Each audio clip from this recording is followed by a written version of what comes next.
You guys know this, that there's this beautiful picture in Revelation 7. I can't wait to see this in heaven. Of every tribe and tongue and people and language. That white-robed choir of worshiping the Lamb of God seated high on the throne. But Jesus told us, right, that we're to pray that the kingdom of heaven should be right here on earth. And we should do everything in our power to try to bring the kingdom of heaven right here on our watch. And so one of the beautiful things that we've all been able to experience, a small sliver of that kingdom, is our relationship together as white and black men. And we know we've got a good thing going. And we've seen the power of God at work in this relational mix. And we long for more people to be able to experience that slice of the kingdom that we've experienced through the gospel. And we know that it's the secret towards the trouble that our country faces between the racial barriers, that only the gospel can break down those barriers.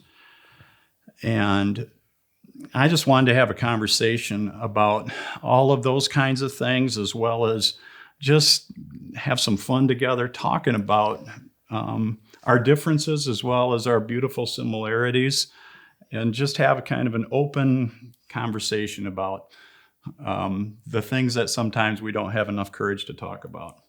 But maybe to kind of kick it off, why don't we just open with, what is it like to be serving in a congregation that's predominantly white, that doesn't look like you, Nate, or you, Phil? What does that feel like as you've been in the thick of it now for quite a few years? Well, I know for me, I think I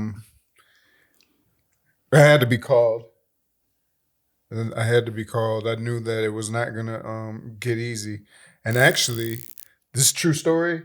When I was first thinking about retiring from the school system to go into the streets and to work with Bethany Reformed Church, Right. The Lord actually said I had to retire because if I didn't, I would be tempted to go back because it was going to get that hard.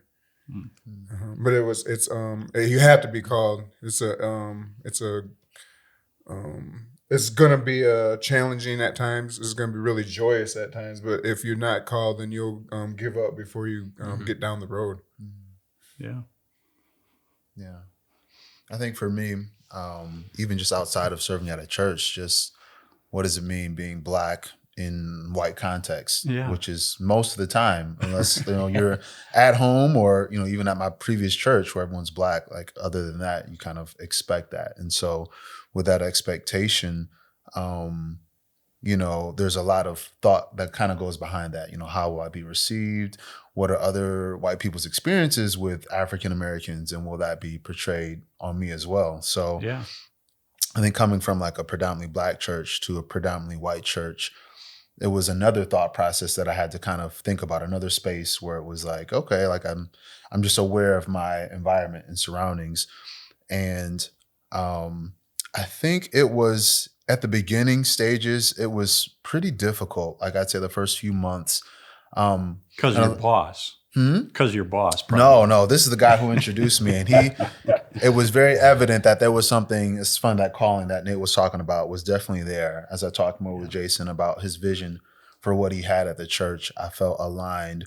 I think some of the difficulty came from the unsaid things, the cultural differences. Mm-hmm. My background, it's very demonstrative in worship, very expressive. You mean the Reformed folk aren't that way? Not quite. So, it was not uncommon to see somebody run, just take off, and there was no fire. They were just, it was the Holy Ghost. So, or to sing very loudly or boisterously. Right. And so to come into a congregation that definitely worshiped a different way. Yep.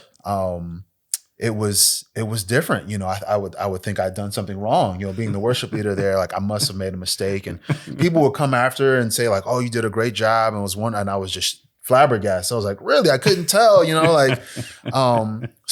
but even because of that and just other like thoughts, and being one of the only few Black adult voices, that pressure and that weight, it was a lot the first few months. And I'd say over time it got easier as I got to know people and kind of know their heart. And I start to feel like they knew me as more than just the token Black person that happened to be there, but like Right. I actually know this guy. So yeah. Yeah, it's interesting that we weren't intentionally looking to hire somebody necessarily who was not white. The first thing I remember doing was I reached out to a number of people just asking them, hey, if you were going to hire a worship leader, who would you hire? And Betty Dickinson emailed me back and she said, Phil. Yeah. And so Phil and I got together and I trusted Betty's intuition on that.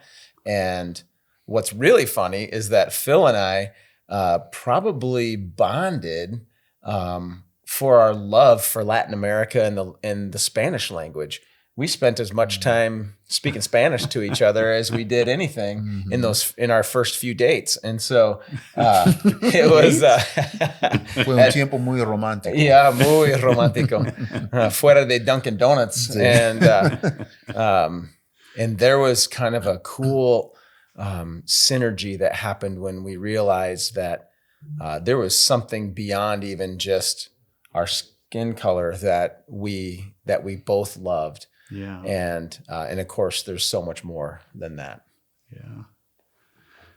And you guys have at City Church significantly more diversity than at this West Campus. I mean, that has been one of the beautiful things about starting from scratch. You've been able to plan for that and be more intentional, you might say, with how you've gone about the planting process.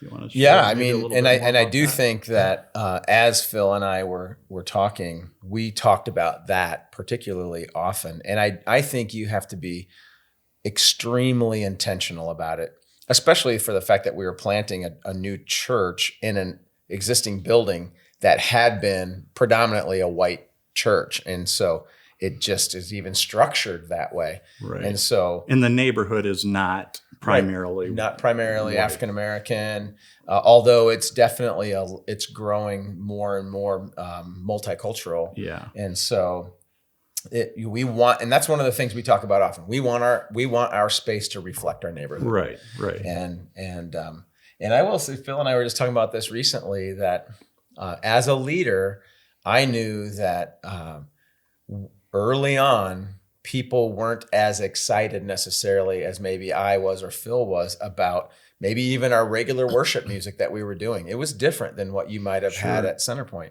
And yet we stayed true to what we felt God calling us to do. And I celebrate this. I don't ever get any complaints anymore about the music because That's they know wonderful. that's who we are. Yeah. That's who we are. Right. We're not there to try to make our own people happy. We're there to try to create a space that's inviting to people that may not even ever have been in church before. Yeah. Yeah. So Nate, you've been teaching as a teaching pastor at Centerpoint we were trying to figure this out. It's been at least 10 years and maybe closer to 12.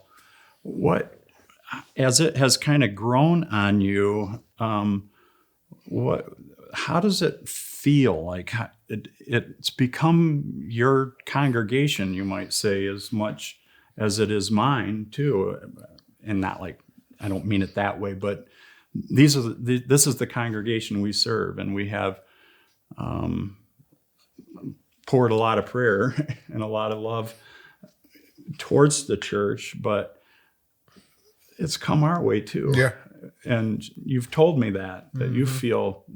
Share a little bit about how this church has accepted you, or share a little bit about the affection that you have felt back from the congregation, if you would. Yeah, I think it was a lot different than some of my former experiences because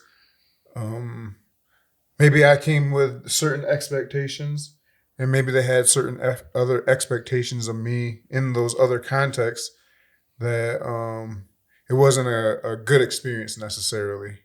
And I had a lot of obstacles and barriers just because there was a clash of like culture and a style of ministry. Yeah. And that was clash that didn't go that well in that other context. And I remember I was doing a youth group for a church in the area, and they were an all-white church in the middle of a really mixed neighborhood. And they had hired me to do youth work there, and then they were surprised when people who weren't white were coming to youth group, and I got in trouble for that, because they don't act the same as kids who grew up in that church, and something they didn't think about what it would be like if Susie started liking Jamal. That never crossed their mind. Right. They never thought about how they would feel. So when coming to Centerpoint, I had some of those anxieties still in my head. Like, well, let's just see what kind of white people we're talking about. And even though I know that sounds crass, but that's just you're kind of like a little bit guarded, maybe a little anxious, a little bit hesitant to pursue relationships, or you're sometimes like trying to see what angle are the people coming from, what do they really want from me, and so we had to battle through all that just to make sure that you're encountering people genuinely. Because you want to be sincere in your encounters with the people, but you had to battle a lifetime of other experiences. Sure. So and then to come to Centerpoint and to see people, even when they made mistakes, to sincerely try to pursue reconciliation, relationship. That was healing for me. That was healing for me because I had a lot of that kind of experience just in my former youth. Yeah. How about for you? I can definitely relate, maybe not so much to having a previous white church, but just kind of the thoughts and fears and maybe expectations, stepping inside of a predominantly white setting, changing the dynamics, if you will, and maybe people that said things before when I wasn't there, maybe they would say them now. One of the things, I think just as a minority, I think our perspective on things is really different. Usually when you enter a place, at least for me, a way to feel safe is I see other people of color that look like me. Kind of the more that I see, the better I feel. It kind of says, Makes okay, sense. These people welcome people that look like me. And it kind of can go in tiers. So if I see another congregant that looks like me, I'm like, okay, I think of it like a bank. If I walk into a bank and I see someone else shopping there that looks like me, cool. It means something else if I see an employee that looks like me that's working there. And it means something completely different if the person in charge looks like me. It tells me that people that look like me are valued. And sometimes that's hard to gauge when you first walk in. And so building that trust and building that relationship and having positive experiences to fight even the thoughts of perceived prejudice. So what's the craziest, most awkward thing someone said? No names, right? Or maybe the craziest awkward thing Jeff said. Or I said. I've had people comment to me and say stuff like, "You're so well spoken." Like, because maybe, my interpretation, because it can only be my interpretation, is the other African American males that you've met might not have been as well spoken as you are. That's the way I took it. Yeah. And I just said, "Oh, thank you." Well, I'm glad you could understand me. I know, and that's you. I think we always teach in our discipleship classes, come up with the most generous explanation for someone's behavior and then choose to believe it. So That's a really great principle. Well, it's helpful, particularly even in this context with race relations. Yeah. You can't just assume that someone was being malicious when they said something. No. It could be very accidental most of the time. Most of the time it is. Right. That's actually one of the things that Phil and I, in our relationship, have established because we're friends. We know that I know that I'm probably going to think some things that I'd rather not think. As a Christ follower, as somebody who's trying to be conformed into the very image of Jesus, I'm going to think that about people in general. I'm trying to be renewed in my mind. And so, but I also know that sometimes the things that I think might actually come out of my mouth, and and they may not always be helpful. So I've given him permission to let me know when I have said something or done something that it could be even remotely offensive, and I'm just completely oblivious to it. So Can I share a story? It's, I don't know if you can. I want to hear Chicago. it. I want to okay. hear it. Oh, Do tell. Okay. So, and it wasn't like a terrible like attack. Right. But it was showing that we were growing. So we went on a mission trip to Chicago. It's my first time going, and we're there with inner city kids or whatnot, and some are black, some are white. And so Jason brings his guitar, and so he was like, oh, let's sing this song, and he starts playing his song, and like his kids know it and his family knows, and I don't really know it, and Kumbaya. I know Kumbaya. Come by here, I know that one. So then there's another song, and I was like, I don't know, and then there's another one, and I didn't know that one either. And he was so excited. So I felt bad. I didn't really want to say anything. Right. And then I remember I sang like a Kirk Franklin song or something like that. And the girl, there was another black girl there. And she was like, oh, I know that one when he started. And we both started singing and we were vibing with it. And Jason was like, well, I don't know that one. And I was like, well, welcome, and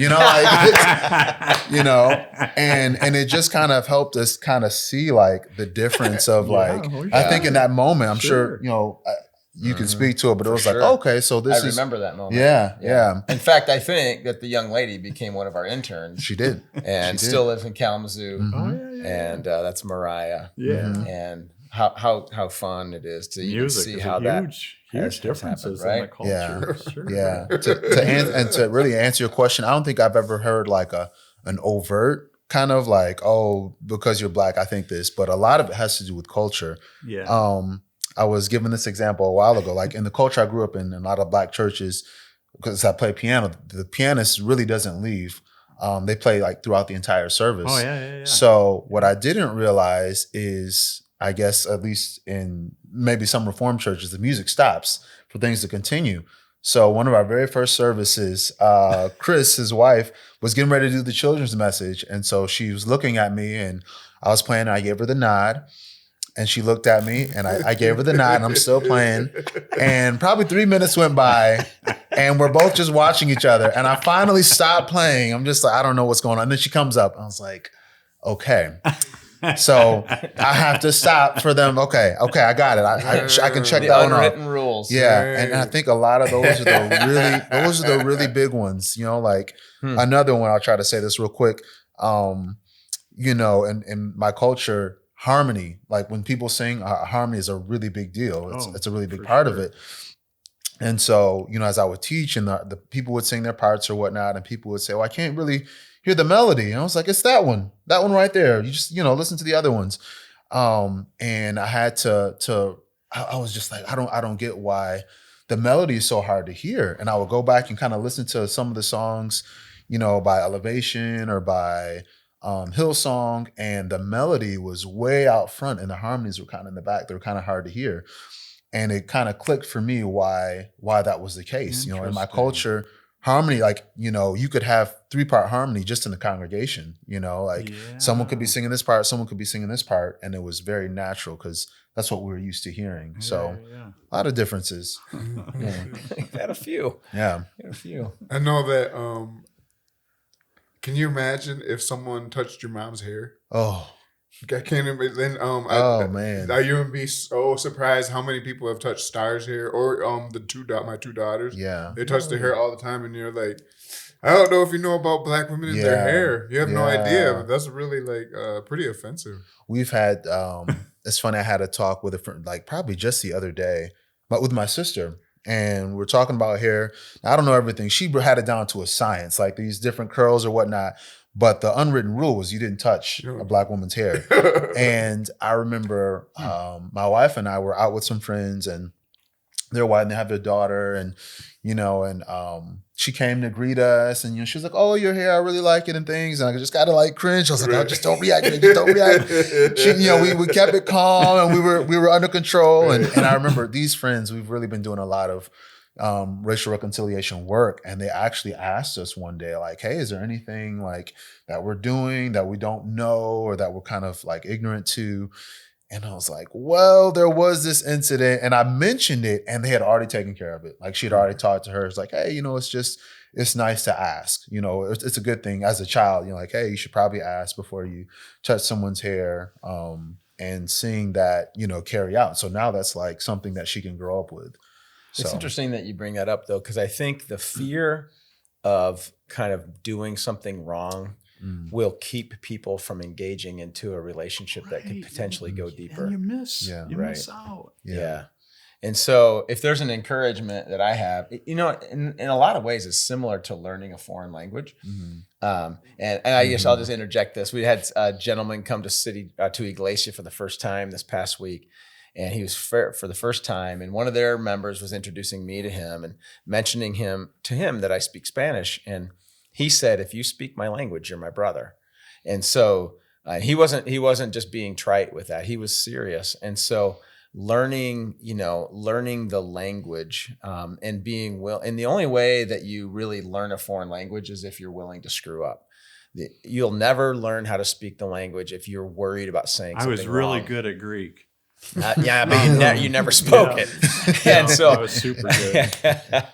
And so if there's an encouragement that I could give to people, and Phil is a language teacher, I mean, that's his training is that when it comes to culture, it's be okay with making mistakes, because it's the way you learn, and it's the way you grow. It's the way you learn how to speak the language.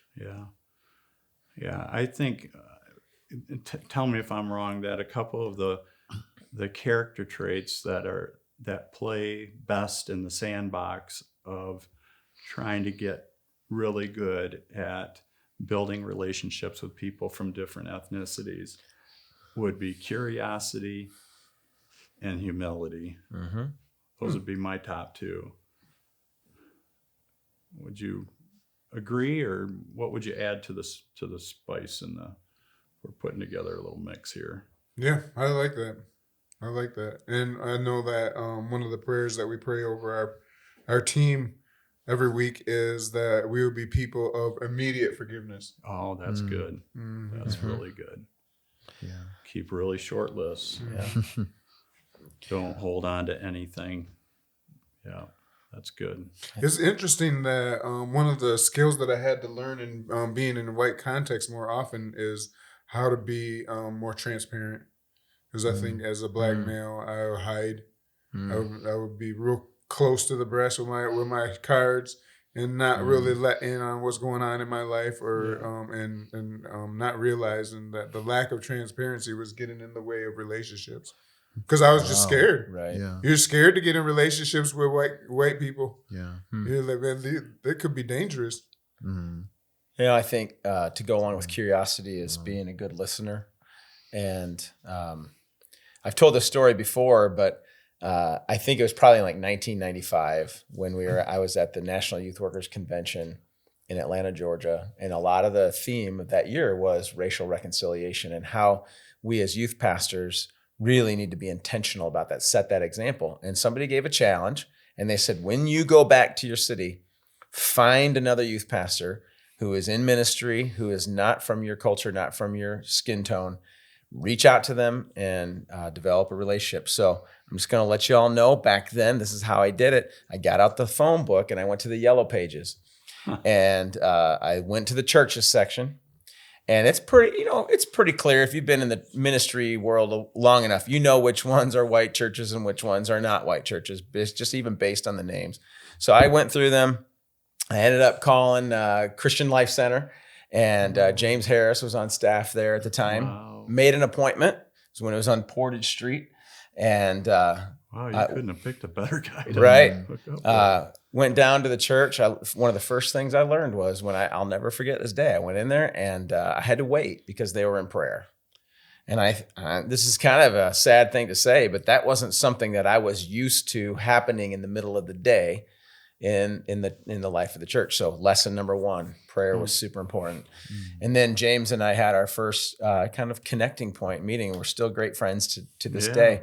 But even in that simple, small meeting, we kind of laughed and, got to know each other. But I think I asked him something like, hey, what's one of the more difficult things for you to kind of manage as a youth pastor for African Americans? And he said, I can't find curriculum anywhere. I can't find, and we used to do a lot with like drama and skits. He said, Seriously? none of it's written for my context. The names that they use are John and Bob and Lucy. They're not, he said, I got, more unique names. And just simply that makes somebody feel as though maybe they don't belong. So recently, Phil and I were kind of just having this conversation, and I think this is a bit of a confession too, that we do want our churches to reflect Revelation 7, no doubt about it. But I think sometimes what that means for me is I want more people of color to come and sacrifice their loves for their context of worship and change more, and yet still come and worship in my space. And we were kind of just talking about that. And how do you think we can actually create a space where maybe what would it look like? How can we even make that happen where I'm not trying to expect you to become 75% like me? Yeah. I mean, I think what you said, and I appreciate you even saying that, kind of like what the context looks like typically. Reminds me of a book we've been reading. It's by Jamar Tisby. It's called How to Fight Racism.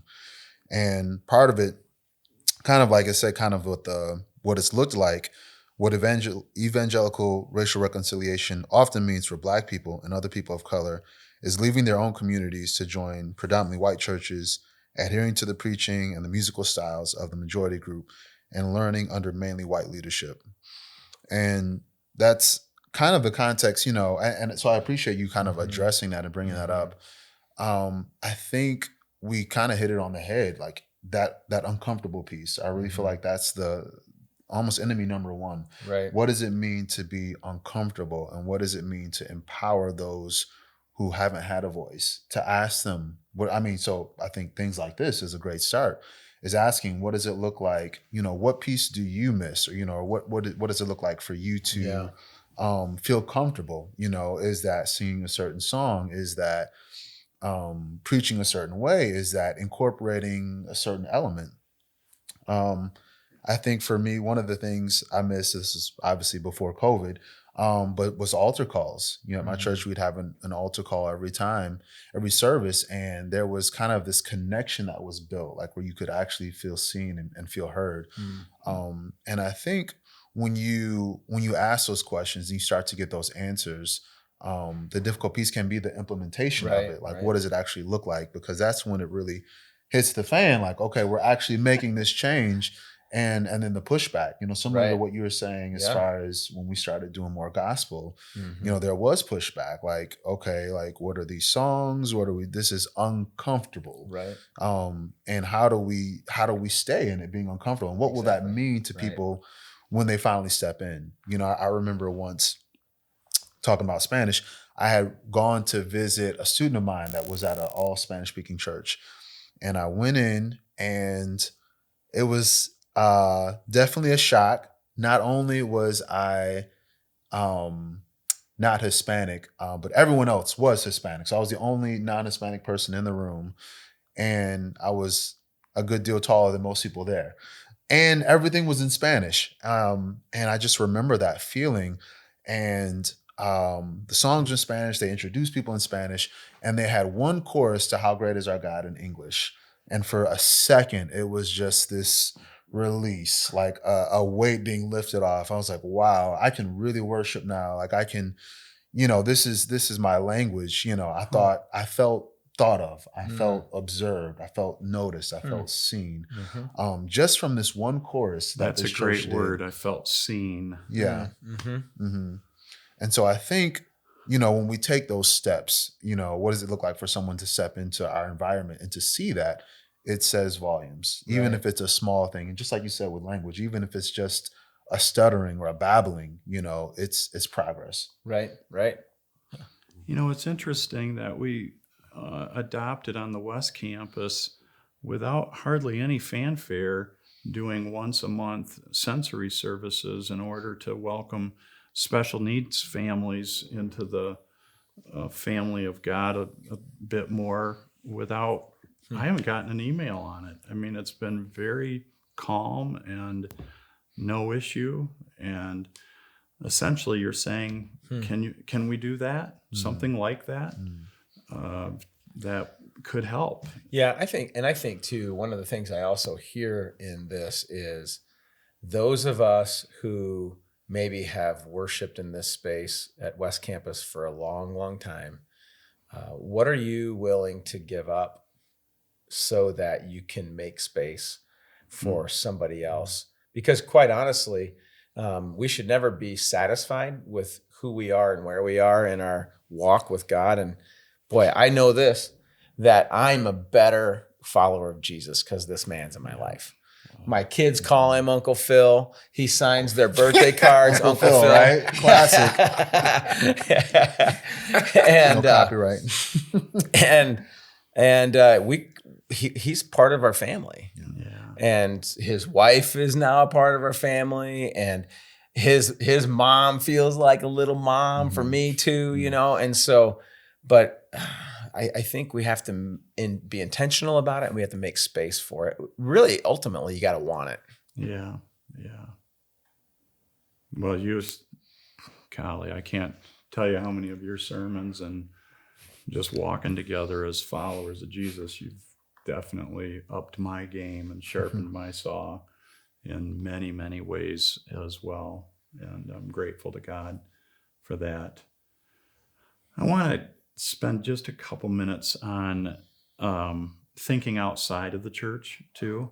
That I think we've got, well, I know that what's the missing link in the national narrative is the gospel. And there's so much of this going on. And what Dr. King had, he had it right, was the upside down kingdom. And he was first a Jesus follower. And you don't get rid of hate with hate. You don't drive out darkness with darkness. And we have this gospel. And man, I just am praying and hoping and trusting that God would raise up another spiritual leader like Dr. King in our day. But until then, we have to play that role, and how do we do that better and more creative and proactive and ways that help bring about change in our city. I don't know all the answers to that, but I think a great example is what we're doing with City Lead, Yeah. partnering with Mount Zion.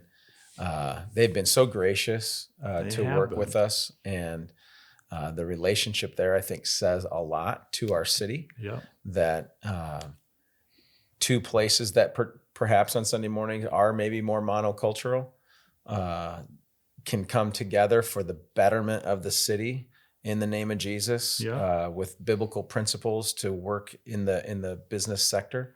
I think that's a great first step. I think it's a Yeah. great start. Yep. It's been great to see. Yep. Well, we're probably not going to solve all the problems of the world and the city in one video, but this has been great. One more thing I just Yeah. wanted to add, kind of to speak to that. I think as a church, we represent the kingdom and what things should look like. And so having community where you have black and white and we're able to make it work should be an example to, I would say, a city. What does it look like to walk hand in hand? And I think for me, I'm really encouraged by the relationship we have with Mount Zion and being really intentional in other communities. I think also one of the one of the desires I've had, and I feel like we've had more talks about it since, the death of George Floyd, was really talking and addressing, the racial tensions that we have, and what does it mean as a white church to speak up against racism, to speak up against segregation, to speak up against, systemic problems that we've had for many, many years. And as you mentioned, Dr. King, I really am encouraged by his actions and also his encouragement of other white churches to join him in this fight. And a lot of times he would talk about how difficult it can be if the white brothers and sisters aren't at the table. And the difference it makes for a black person to say racism is a real problem versus a white person saying racism is a real problem. There's a significant difference. And so encouraging, I guess wanting to encourage those, that are part of the body of Christ that are white, to one of our goals is to hear each other's story. Right. And so, hearing the story of people of color and like, what does that mean? What is their reality?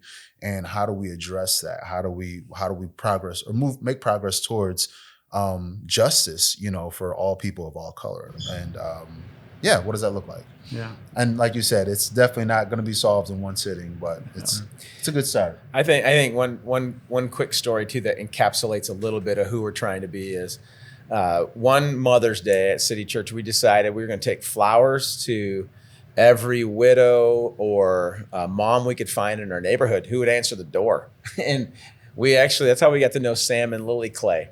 Mm-hmm. Sam and Lily Clay are an older African-American couple that lived just off of Burdick. And it started a friendship and a relationship with them. They called City Church their home. They worshiped with us. They would bring a taxi sometimes to church on Sunday mornings. Other times people would take them home.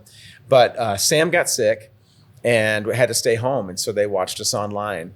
And then eventually God brought Sam home.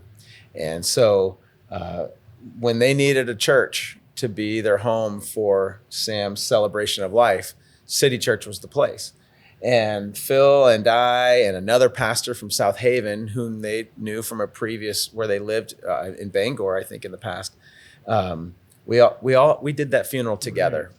And boy, I'll tell you, I learned a lot as a pastor being a part of an African-American funeral, where there are some things I can learn about how to honor those who've gone before us, even better than I think I've done in the past. And we got to eat together. Phil would talk to you about how Lily has really loved him really well too when he's called on Lily and their family. And it's just been really a cool thing to be a part of that, where we learned it wasn't awkward. It was, hey, they live in our neighborhood.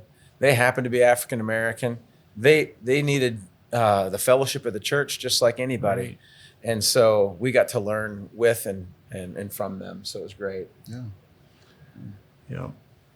The beauty of the bride acting like she should. Right. And, us being the church to one another is a beautiful thing too. And I know that my life is more enriched being in fellowship with you guys and doing life together in this season of our lives. And I wouldn't want it any other way. And I hope that and desire that for more people in our congregations to be in close fellowship with people of different ethnicities. That's always the first and best step in order to break down barriers and to make some forward progress. And out of that, to see what God does. So thanks for tuning us in today, and God bless you.